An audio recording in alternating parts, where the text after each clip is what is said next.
how do you fully forgive and let go of grudges? And in my personal experience, I just think time heals. That's just the best advice I could give myself, I could tell myself if I was to. And that's what do you think? I feel time just heals it. Like once you make that conscious act to forgive someone and forgive yourself, it's just a matter of time till everything goes back to how they were. When I mean go back to how they were, I mean on a peaceful slate, on a fresh slate. It doesn't happen overnight. You can't just tell someone you had beef with, yo, I forgive you, and then tomorrow you're jumping and laughing together like you were 2 weeks ago. It won't happen like that. If it does happen like that, I feel it's a bit fake. I don't know. Let me know. Because now you're just forcing the situation. You're just forcing the relationship back together. That's if it's something serious. Let's say it's something really small and something that you just needed to talk about and let go off and continue your fantastic relationship or fantastic experience. By all means, that would definitely work. Even for me, like there's just some things where you just need to talk about for like 2 minutes, less than 2 minutes, and boom, it's done. Delete that experience and we continue, obviously. But if it's something big, something very serious, like there was a story of when I was younger, my high school best friend, perfect, closest, we're like close since we were literally kids. We live close together, we went to go to school together, everything. We even grew up together. And then when we became, when we started becoming teenagers, and started mingling with other people and meeting people, there was this girl that we both knew. I think, I'm not sure, don't quote me on this, but I think they had a thing. I don't know if it was a friendship or a relationship, but they had a thing, and I also knew the girl on a friendly basis. And then something happened between the girl and Perfect, and then she came to me and told me to scold Perfect, my best friend, and I stupidly carried her matter on my head. I carried the case on my head like some lawyer, and I went and I started scolding Perfect. I started telling him how he should behave, that he has bad attitude for this. Can you imagine? Like, I've known this guy my whole life, my whole childhood, and I didn't even bother to even listen to him at first, number one. Number two, obviously, I know he's not like this because I've lived with him my whole life. Like, I've known him my whole life, so what am I even doing? This is what this is what some girls do to you, yo. They turn you against your brothers. So be careful out there, yo. Be really careful. Don't let someone you don't even know, they're not even close to like that, come and tell you something about someone you know fully, and then you just carry it on your head blindly and attack your best friend or your girlfriend or your boyfriend. Put it, with whoever you're close with, your brother, your sister, your parents, like someone else who just come from outside and tell you something about them, and now you just start attacking them for it. Like, what the hell was I doing? And I was attacking Perfect. I was like, blah, blah, blah, you need to be less of this. You start becoming better and all this bullshit, basically. And it caused a big fight, it caused a big beef, that kind of, I'm not talking to you again. Not us saying that, but that's what it led to, we didn't speak for a very, very long time because of that. And now I can't even remember the girl's name, I swear to God. I don't even know who this girl is anymore, and I'm sure he has nothing to do with this girl anymore. So imagine letting someone like that ruin something that is so good, something, a childhood friendship, which are one of the rarest forms of friendship, because you cannot replicate that kind of relationship ever in your life again. You can never be a child again. You feel me? You can never experience child experiences with anyone again, apart from your actual childhood friends. So I feel those are one of the rarest forms of relationships. And I just allowed some girl that I have no form of strong bond to come in between me and my G. Like, what the hell, yo?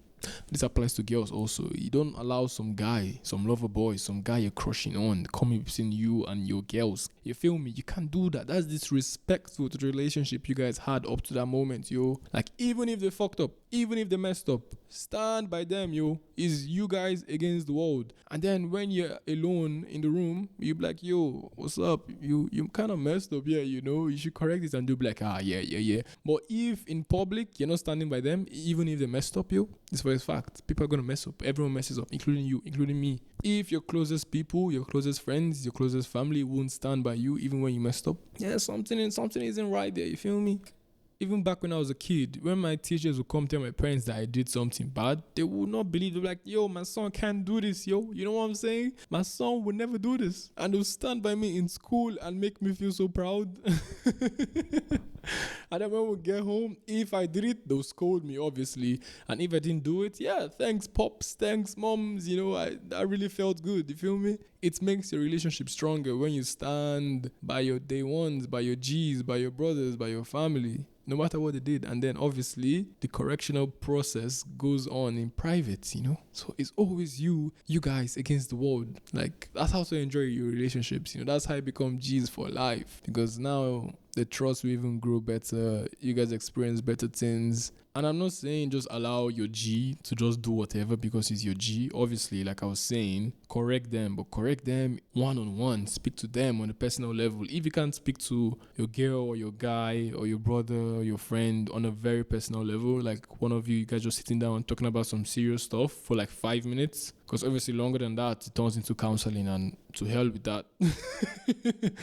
Then the my dad line comes up, So yeah, just make it very chill but very serious at the same time. If you cannot do that with your close G's, with your close girls, with your close guys, then you should really maybe try to do it. Maybe it's because you have never tried, because you don't want to touch that awkward situation. You don't want to be around awkward situation, because I agree it's a bit awkward, but we need awkward to kind of grow sometimes. You feel me? You need to go through uncomfortable situations. You need to go outside your comfort zone to grow as a person. So if you guys want to grow together in your relationships, and go to the top together, you need to have these awkward conversations, these not comfortable conversations. It's not everyone you can sit down with and talk on a very serious level with, So your close G's, your close pals, your close friends, have moments like that sometimes when they mess up and you noticed it. Be the one that correct them instead of someone from outside who doesn't even know them start correcting them, or spots it out and stuff like that. It's like going for dinner, you and your best friend has makeup on her dress, or your boy has, spilled coffee on his shirt that dried up and none of them noticed. And you guys left home together and you saw it and you did not say anything. And then you go to the restaurant or you go to wherever you're going and someone else tells them that they have this stain on their clothes. You're going to look bad as a friend, because out of anyone in the whole world, you should have noticed it, because you moved together, you left together. How didn't you notice it and tell them, But if at home, before they get in the car and you guys go to wherever you're going, you're like, yo, you have that stain on your shirt, you have that stain on your dress, go change it. They'll change it. You feel me? Even if it's kind of awkward, I don't know. It's not even awkward at all. They will change it, and then now you just prevented them from having not so embarrassing, but you protected them. You feel me? You protected them from the world. The world never saw that. Just you. It stayed in between you guys, and it was taken care of before anyone else noticed it. That's how relationships should be. You feel me? So yeah.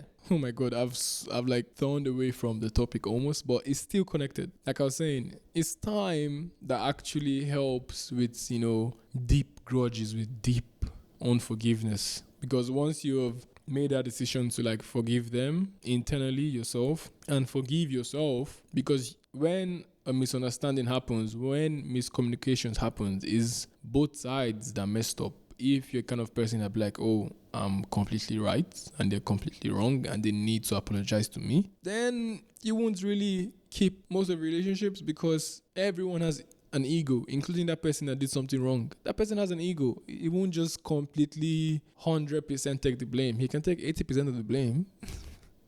So help them out with a little bit of the blame, you feel me? So they feel like, it's both people coming to a point and not just them coming to a point or you just coming to a point. It has to be both ways, Forgiveness has to be both ways for it to be complete. Even if it's the other person that messed up, like I said, it might be 80-20, 60-40, 50-50, 100-0. Even if it's 100-0, take 20% of the blame from that person to make them feel better, to make them, feel not alone, not like the complete villain in the story or in the scenario. Just take the higher road, like I said in last episode, take the higher road and kind of own some of the blame in the miscommunication, in the beef, in the argument, in the fight. Like, oh yeah, I messed up in this way also. I shouldn't have said this. I shouldn't have talked to you like this. I should have approached the situation better. Just basically take some blame from it, and they will also come and own up for whatever they did. They'll be like, okay, yeah, I actually messed up. I shouldn't have done that. And that's it. And from that moment on, if it was very, very something very serious,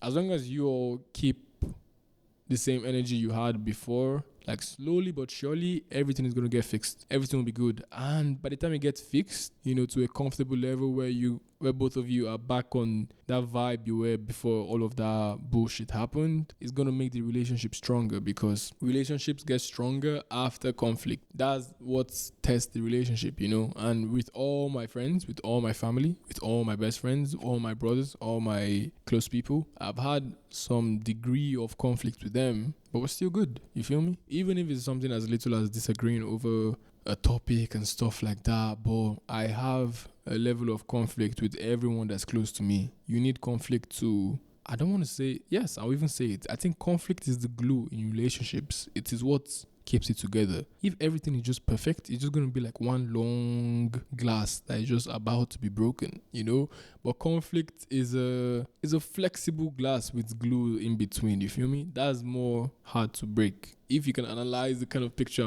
if you can see the picture I'm trying to paint here. But yeah, like a perfect relationship, a perfect everything, is just like a big ass glass waiting to get broken by something, and then it can never come back. But then if there's bends and cracks and it naturally has like glue or stitching and stuff like that around it, then it's more flexible. It can withstand more hardship. It can withstand more conflict. It can withstand more obstacles down the line than the perfect glass. You feel me?